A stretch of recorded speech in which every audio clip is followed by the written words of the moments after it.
जिसमें इमोशन है, ड्रामा है, पेट्रियोटिज्म है, मिस्ट्री है, कॉन्स्पिरेसी है। वीडियो को एंड तक देखिएगा और फिर सही गलत खुद डिसाइड करिएगा। Welcome to the Vulcan Flag and you watching the Jaffna tiger.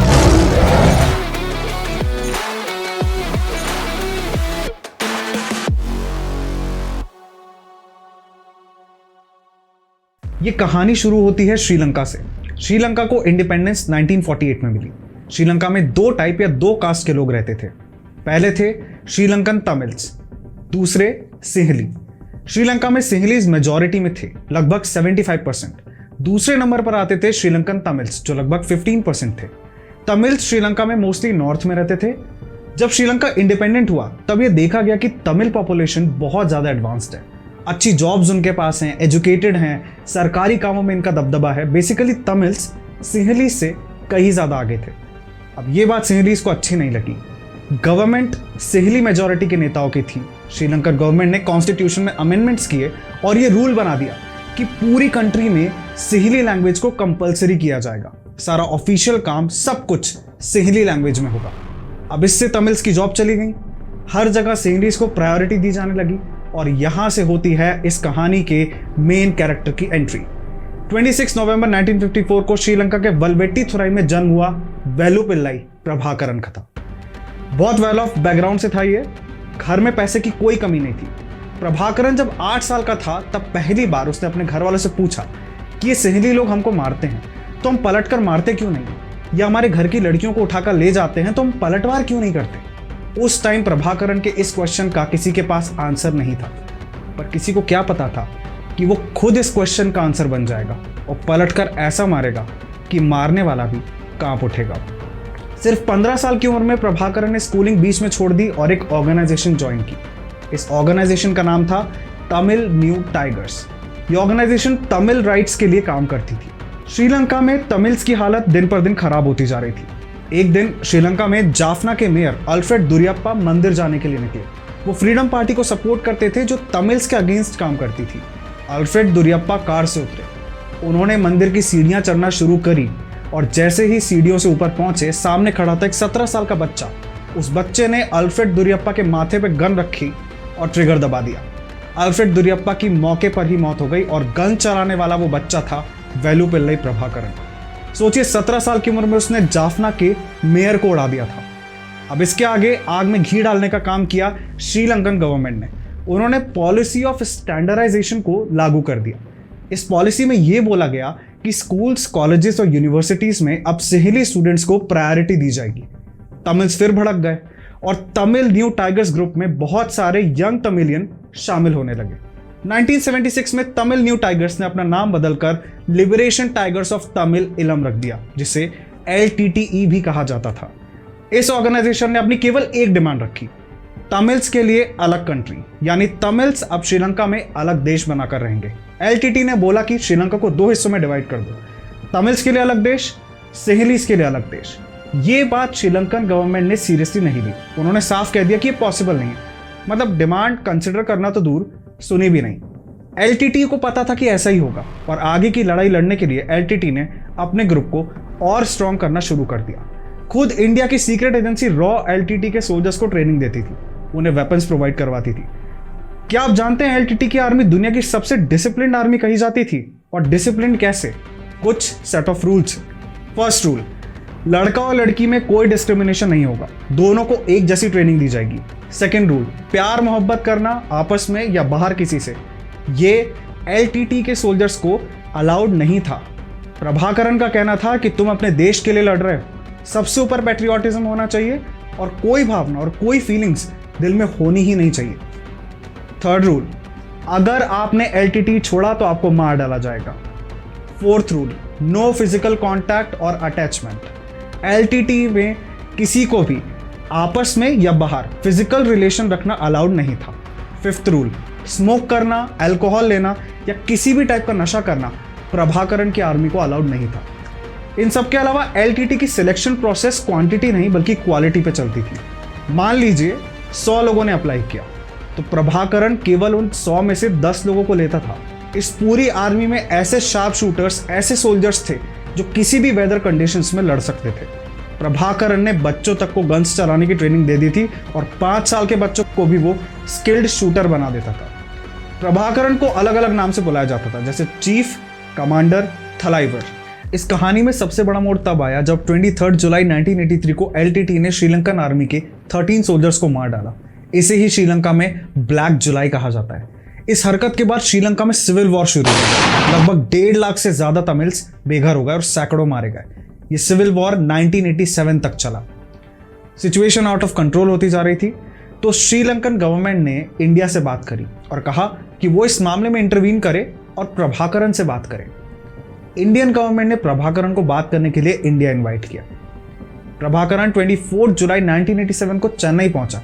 वहां उसने एक प्रेस कॉन्फ्रेंस करी और उसने इस प्रेस कॉन्फ्रेंस में कहा कि तमिल लोगों के लिए एक अलग देश होना चाहिए, इसके अलावा कोई और चारा नहीं है, कोई और ऑप्शन नहीं है। इसके बाद प्रभाकरण दिल्ली पहुंचा और 28 जुलाई 1987 को प्रभाकरण ने दिल्ली में 7 कोर्स रोड में प्राइम मिनिस्टर रेसिडेंस पे जाके राजीव गांधी से मुलाकात करी। राजीव गांधी ने कहा कि एलटीटी श्रीलंकन गवर्नमेंट के साथ एक पैक्ट साइन करे, इसमें इंडिया एलटीटी का साथ देगा। इस पैक्ट में तमिल्स को उनके राइट्स मिलेंगे और इंडिया से एक फोर्स जाएगी जिसे इंडियन पीस कीपिंग फोर्स कहा जाएगा। ये फोर्स श्रीलंकन तमिल्स को प्रोटेक्ट करेगी। बदले में एलटीटी अपने वेपन सरेंडर करना शुरू करे। बहुत सोचने के बाद प्रभाकरण मान गया। हालांकि दिल से कभी नहीं, दिल से वो अभी भी तमिल इलम ही चाहता था, यानी तमिल्स के लिए एक अलग देश, और वेपन सरेंडर करने का मतलब था तमिल्स की हार। पर प्रभाकरण जैसे तैसे इसके लिए राजी हो गया। मुलाकात इतनी अच्छी रही कि राजीव गांधी ने अपनी बुलेट प्रूफ जैकेट प्रभाकरण को गिफ्ट में दे दी। और तो और, जब प्रभाकरण इस मीटिंग के लिए इंडिया आ रहा था, तब राजीव गांधी की ही सरकार में कई लोगों ने और श्रीलंकन गवर्नमेंट के लोगों ने राजीव गांधी को अप्रोच किया और कहा कि प्रभाकरण को दिल्ली में या तो बंदी बना लीजिए या गोली मार दीजिए। प्लान यह था कि प्रभाकरण को बंदी बना लिया जाए और फिर श्रीलंकन फोर्सेस जाफना में घुसकर एलटीटी को पूरी तरीके से खत्म कर देंगे। पर राजीव गांधी ने साफ कह दिया कि प्रभाकरण उनका मेहमान है और वैसा कुछ नहीं करेंगे। उस मुलाकात के तुरंत बाद राजीव गांधी श्रीलंका के लिए निकल गए। 29 जुलाई 1987 को राजीव गांधी श्रीलंका पहुंच गए। पर इस बीच एक वाकया हुआ। प्रभाकरण कभी भी अपने हथियार नहीं डालना चाहता था और तमिल इलम के अलावा उसे कुछ और मंजूर नहीं था। अभी वो दिल्ली में ही था, तो उसने सोचा क्यों ना एक बार फिर से राजीव गांधी से मिल लिया जाए। पर राजीव गांधी उसी रात श्रीलंका के लिए निकल चुके थे। श्रीलंका में जब उन्हें गार्ड ऑफ ऑनर दिया जा रहा था, तब एक श्रीलंकन सोल्जर ने अपने गन की बट से राजीव गांधी को मारा और इस इंसिडेंट को लोगों ने लाइव देखा अपने टीवी सेट्स पे। इस सोल्जर का नाम है विजिता रोहन्ना। जब विजिता रोहन्ना से पूछा गया कि उसने राजीव गांधी को क्यों मारा, तो उसने कहा कि वो मेरे देश के इंटरनल मैटर्स में इंटरवीन कर रहे हैं, उन्हें अपने देश पर ध्यान देना चाहिए, ना कि श्रीलंका पर। इसके बाद राजीव गांधी और श्रीलंका के प्रेसिडेंट जूलियस रिचर्ड जयवर्धने ने पीस अकॉर्ड साइन किया। प्रभाकरण ने दिल्ली के अशोका होटल में अपने रूम के टीवी पर यह पीस अकॉर्ड साइन होते हुए देखा। 2 अगस्त 1987 को प्रभाकरण वापस श्रीलंका पहुंचा और उसने वेपन सरेंडर करने की प्रोसेस शुरू कर दी। पीस अकॉर्ड के मुताबिक Indian peace keeping force Sri Lanka पहुंच चुकी थी, पर हालत इतनी जल्दी कहां सुधरने वाले थे। 15 अगस्त 1987 को आईपीकेएफ और प्रभाकरण के बीच एक मीटिंग हुई। इस मीटिंग में Indian lieutenant general Harkirat Singh से प्रभाकरण ने कहा कि आप जानते हैं आपकी फोर्स हमारे एनिमीज को वेपन सप्लाई कर रही है। हरकीरत सिंह ने कहा कि उनकी जानकारी में ऐसा कुछ नहीं है और ऐसा हो ही नहीं सकता।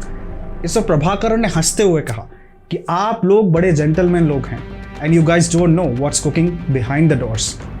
इस मीटिंग के 6 दिन बाद यानी 21 अगस्त 1987 को प्रभाकरण ने वेपन सरेंडर करना बंद कर दिए। पूरा माहौल वापस पहले जैसा हो गया। एलटीटी ने फिर से वेपन कलेक्ट करना शुरू कर दिए। अब जेएन दीक्षित ने प्रभाकरण को मीटिंग के लिए इनवाइट किया। JN Dixit was India's high commissioner to Sri Lanka. यह मीटिंग 16 सितंबर 1987 को होनी थी।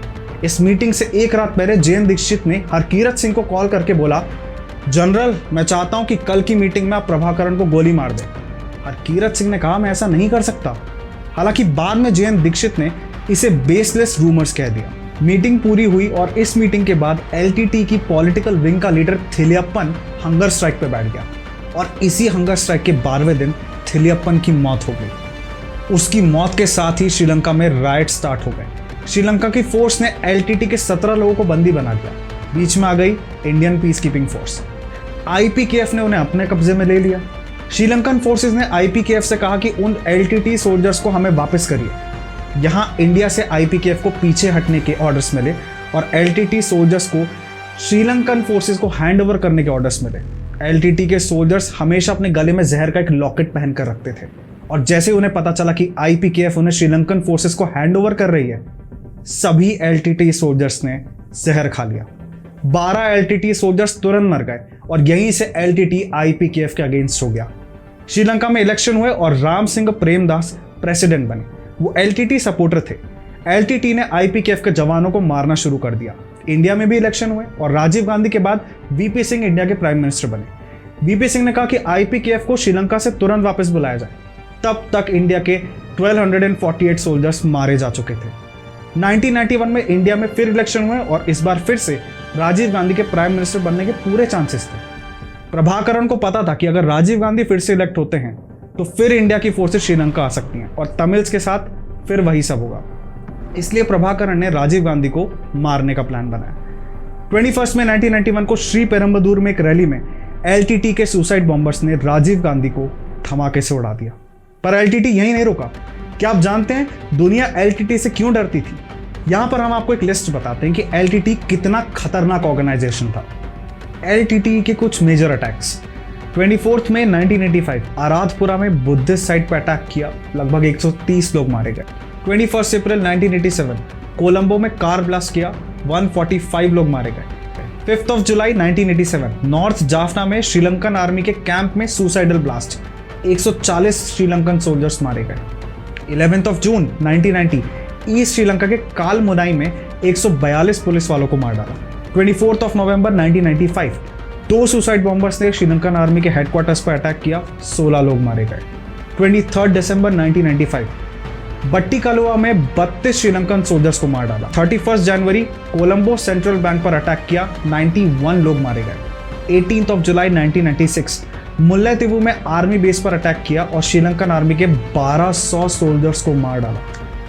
30 सितंबर 1998 किलिनोच्ची में श्रीलंकन आर्मी बेस पर अटैक किया, 800 श्रीलंकन सोल्जर्स को मार डाला। 7 जून 2000 श्रीलंकन मंत्री सीवी गुणरत्ने को मार डाला, साथ में 21 और लोग मारे गए। 7 जुलाई 2004 श्रीलंकन मिनिस्टर डगलस देवानंद का मर्डर कर दिया, 5 और लोग मारे गए।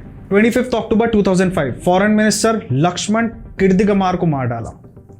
9 अप्रैल 2006 2 हफ्ते तक एलटीटी के फाइटर्स ने लड़ाई करी और 100 से ज्यादा लोग मारे गए। 5 जून 2006 अरुधपुरा में बस में ब्लास्ट किया, 64 लोग मारे गए।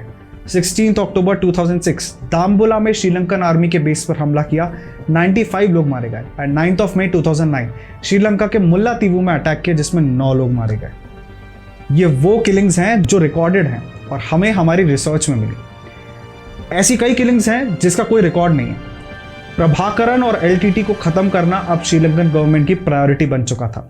2005 में श्रीलंका के प्रेसिडेंट बने महिंद्र राजपक्षे। उन्होंने सीधे ऑर्डर्स दिए कि एलटीटी का एक भी मेंबर जिंदा नहीं बचना चाहिए। 18 मई 2009 श्रीलंकन आर्मी ने एक ऑल आउट ऑपरेशन चलाया और प्रभाकरण को पॉइंट ब्लैंक पे शूट कर दिया। प्रभाकरण के साथ एलटीटी के 100 और फाइटर्स मारे गए। प्रभाकरण वो आखिरी आदमी था जो तमिल राइट्स के लिए लड़ रहा था। उसने अपने आखिरी सांस तक श्रीलंकन फोर्सेस से मुकाबला किया। ऐसा नहीं है कि एलटीटी अकेला था। फ्रांस, अमेरिका जैसे कंट्रीज एलटीटी को सही मानते थे और वो ये कहते थे कि हाँ, एलटीटी की डिमांड्स जेन्युइन है।